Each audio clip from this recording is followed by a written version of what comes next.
갈라디아서 3장을 읽었습니다.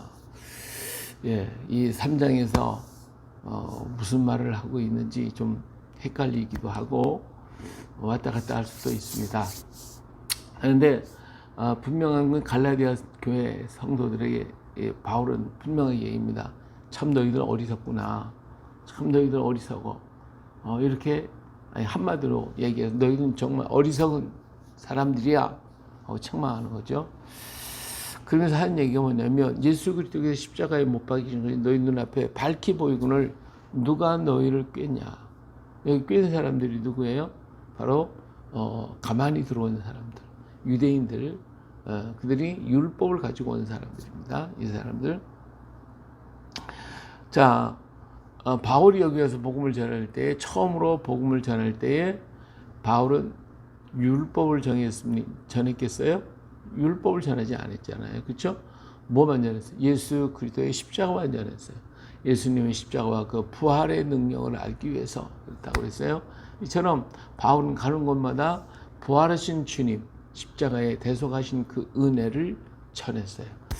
바울은 사실상 다메섹에서 예수님 만나고 난 다음에 그가 다메섹에 들어가서 사흘 동안을 금식을 하면서 그런 깊이 생각을 했어요. 그는 분명하게 구약에 대한 아주 철저한 지식을 가진 사람이고 바리새인이었고 율법에 대한 아주 절실한 사람이 이 바울입니다. 근데 바울이 예수님 부활하신 예수님을 만나고 난 다음에 다메섹에 들어가서 사흘 동안을 먹지도 못하고 정말 눈은 안 보이고 그런 가운데 고통과 고민 속에서 정말 기도하고 묵상하면서 자기가 지금까지 가지고 있었던 모든 지식과 그리고 모든 능력을 다 해가지고 따져보는 거예요. 도대체 왜 예수님이 부활하시고 내가 부활하신 예수님을 지금 만났는가 라고 하는 이 문제를 가지고 엄청나게 고민을 한 게 사흘 동안이에요. 그런 인간은 죄인이기 때문에 다 죽어야 되고 율법적으로 볼 때는 다 죽어야 되는 것이고 죄값은 사망이니까 사망의 감옥에 갇혀서 나올 수가 없다고 하는 것이 그의 주장이었고 그의 논리입니다. 그런 철저한 율법주의자이기 때문에 여기에 대해서 철저해요. 인간은 다 죽는다. 그리고 사망에 갇히게 되고 벗어날 수가 없다라고 하는 거예요. 그런데 예수님은 어떻게 해요? 그 사망의 문을 열고 나오셨잖아요. 자, 그럼 도대체 예수님은 누군데, 과연 어떤 분인데 사망의 문을 열고 나와서 나에게 나타나서 말씀하셨냐는 거예요. 여기에 굉장히 고민을 한 거예요. 도대체 예수님은 어떻게 부활하셨을까? 왜 부활하신 것인가? 그분은 누구인데 도대체 부활하냐? 이거 가지고 사흘 동안 고민하며 얻은 결론이 뭐냐면 바로 그가 하나님의 아들이시다라고 하는 결론입니다. 인간은 의인은 없나니 하나도 없잖아요. 하나도 없는데 예수님은 부활하셨으니 그에겐 뭐가 없어요? 죄가 없어요. 율법에 걸릴 게 하나도 없다고 말해요. 그러면 그건 인간이 아니죠. 그럼 누구예요? 그분은 오직 지금까지 언약으로 전해오셨던 예수 그리스도 아브라함의 후손, 바로 다윗의 후손, 예수 그리스도 하나님이 약속하셨던 바로 그분이었구나 하는 것을 거기서 깨달은 거예요. 그러니까 예수님은 죄가 없고 죄가 없으니까 사망에 가둘 수가 없으니까 예수님은 부활하셨다. 여기서 이제 부딪히는 문제가 부딪힌 게 뭐냐면 자 그렇다고 하면 왜 예수님은 죽어야 했는가라고 하는 거예요. 예? 예수님은 안 죽어도 될 건데 왜 죽어야 되느냐? 이게 이제 이 바울의 또 고민이거든요. 여기서 그가 깨달은 것은 그분이 바로 우리 죄를 대속하시기 위한 역사였구나라고 하는 지금까지 그의 가지고 있던 수없이 많은 구약적인 지식과 그 많은 지혜가 그를 깨우쳐서 죄에서 대가를 지불하시고 그리고 우리를 구원하셨다라고 하는 이 신학이 거기서 만들어져요. 그걸 깨닫는 그 순간 그 자리에서 벌떡 일어나서 그는 정말 예수는 하나님의 아들이십니다. 그분의 십자가는 나를 위해서 죽어주신 것입니다. 대속하신 것입니다. 라고 한 이 외침을 전할 수 있었던 거예요. 바로 이러한 결정이 이루어졌을 때에 이제 아나니아가 와서 그걸 기도해주고 눈이 뜨게 되자마자 그는 일어나서 다메섹에서 막 예수를 전하는 거잖아요. 이게 사람이 기절을 하는 거지. 도대체 어떤 일이 있어서 그런 얘기죠. 그러니까 바울은 가는 곳마다 뭘 전합니까? 율법을 안 전하는 거예요. 지금까지 율법을 전하던 그가 율법을 전하지 않고 뭐만 전해? 예수님의 십자가 그리고 부활만 전하는 자가 됐어요. 그러니까 갈라디아 사람들이 얘기하는 거예요. 너희가 지금 성령 받고 은혜 받고 구원 받고 기뻐 춤추고 노래하고 감사하는데 도대체 너희가 율법을 내가 전해서 너희가 지금 그렇게 그것 때문에 율법 때문에 성령 받고 율법 때문에 내가 은혜를 받고 그랬냐? 아니잖냐. 근데 왜 너희들 율법까지 고민하고 있냐 이거죠. 네, 너희들 정말 어리석지 않아. 내가 너희에게 전한 건 뭐야? 십자가. 예수님 부활밖에 없어. 근데 가만히 들은 자가 율법 전하니까 왜 그거 가지고 고민해? 어리석구나 너희들. 어리석고. 이같이 많은 괴로움 어떻게 받았냐? 성령 받은 거 성령을 주시고 너희 가운데 영령을 행하시는 이에 이래 율법의 행위 때문에 그래서 너희들 율법 잘 지켜가지고 성령 받았어? 율법 잘 지켜가지고 이런 은혜를 받았어? 이거잖아요. 이게 아니지 않냐? 너희가 예수님을 믿었기 때문에 예수님 십자가의 사건, 부활의 사건 이걸 믿고 그분이 나의 죄를 대속했다는 그 기쁨 때문에 그 은혜 때문에 성령 받고 기뻐하고 춤추고 노래하고 이런 은혜가 너에게 임한 거 아니야? 이거 그렇게 책망하는 거죠. 그런 거로 아브라함이 어떻게 했냐? 아브라함 율법을 잘 행했으니까 의롭다고 받았냐? 아니지 않냐? 율법 아브라함은 하나님을 믿으니까 그것을 의로 정하셨다라고 분명하게 말씀하지 않았는가? 그런즉 믿음을 가지고 가는 사람은 아브라함의 자손이 되는 거야. 아브라함과 똑같은 것이 되는 거지. 아브라함의 자손이 되는 거야. 또 하나님이 이방을 믿음으로 말미암으로 정하실 것을 성경이 미리 알고 먼저 아브라함에게 복음을 전하되 모든 이방인이 너로 말미암아 복을 받으리라 했다. 하나님 벌써 미리 알고 이방인들 율법을 몰랐던 이방인들이 구원을 받고 그들이 예수님 십자가의 사건 이 역사를 통해 가지고 기뻐하고 구원받을 것을 그들이 복을 받을 것을 알고 아브라함에게 복을 주신 거 아니냐. 이렇게 지금 계속해서 막 책망을 하는 거예요. 갈라디아 교인들이. 그러므로 믿음으로 말미암은 자는 믿음이 있는 아브라함께 함께 복을 받는. 아브라함이 하나님을 믿었기 때문에 그 믿음으로 말미암아 복을 받았고 너희도 이방인들도 믿으면 아브라함처럼 똑같이 그렇게 받는 거야. 이런 얘기를 하고 있어요.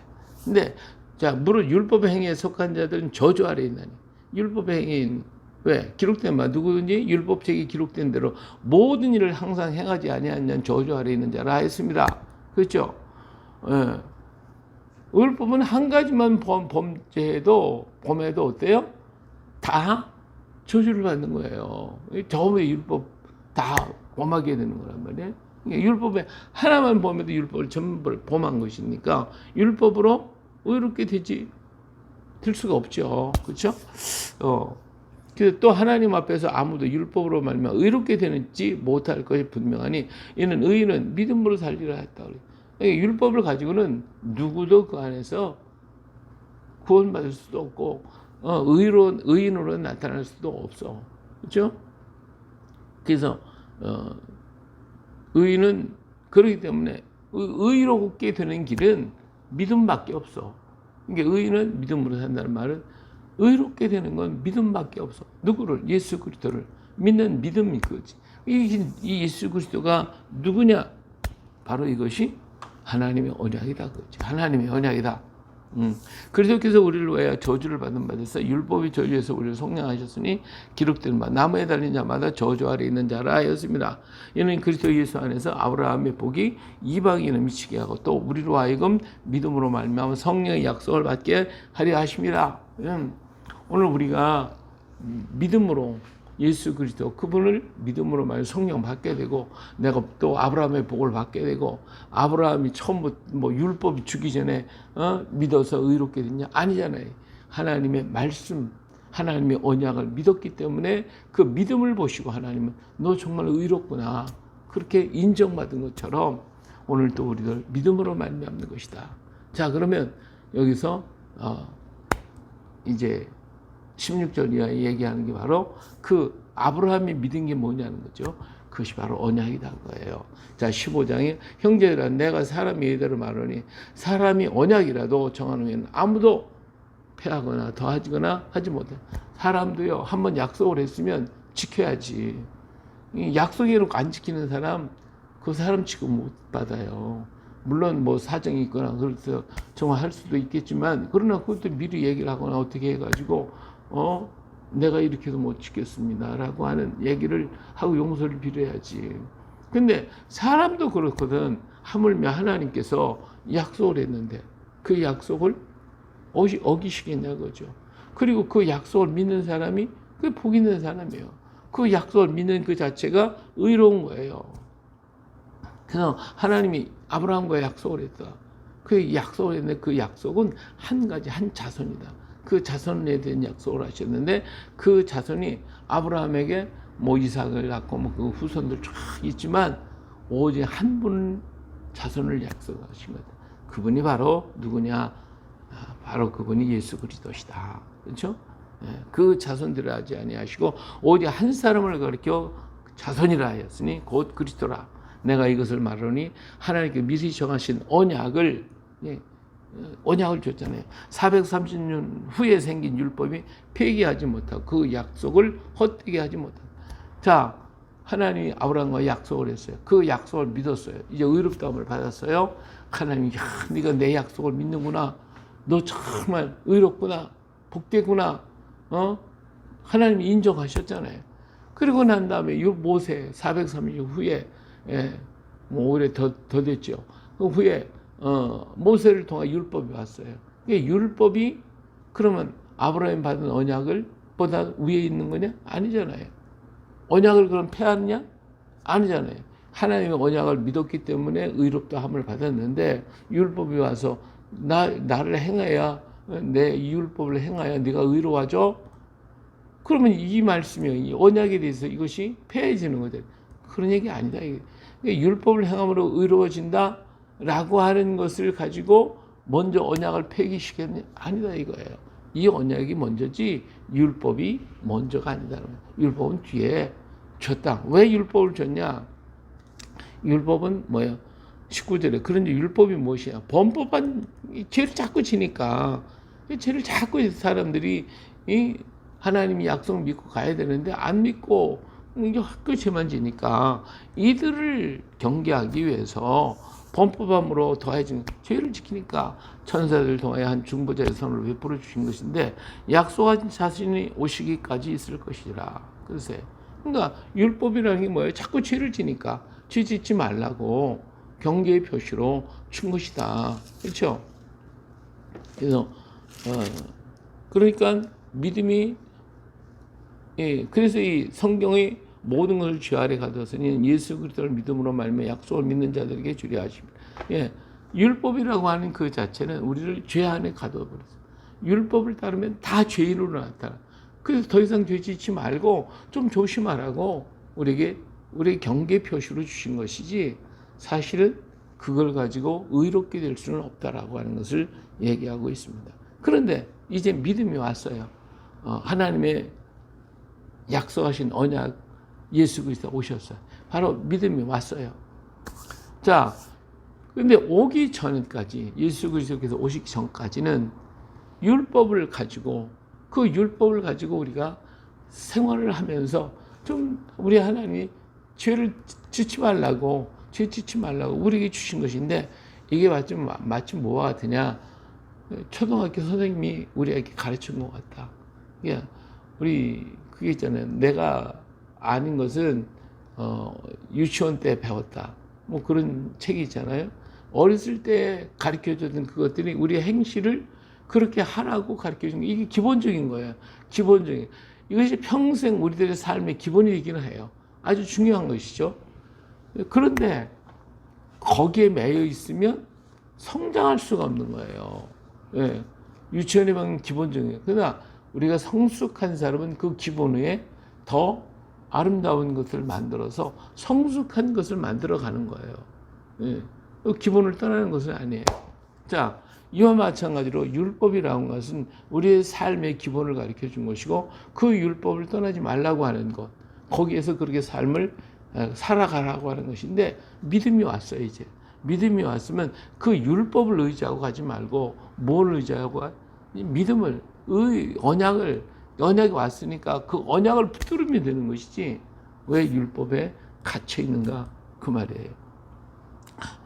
그래서 26절 너희가 다 믿음으로 말미암아 그리스도 예수 안에서 하나님의 이제 뭐가 됐어요? 아들이 됐으니 누구든지 그리스도와 합하기 위하여 세례를 받는 자는 그리스도로 옷 입거든요. 그래서 너희가 지금 예수님의 이름으로 세례를 받잖아. 세례를 받으면 너는 그리스도의 옷을 입은 자야. 이제는 율법 가지고 걱정하지 말고 하나님의 그 구원의 약속, 십자가의 대속의 약속, 이 약속을 믿고 어떻게 살아? 율법을 억지로 지키려고 하지 말고 사랑의 삶을 살아라.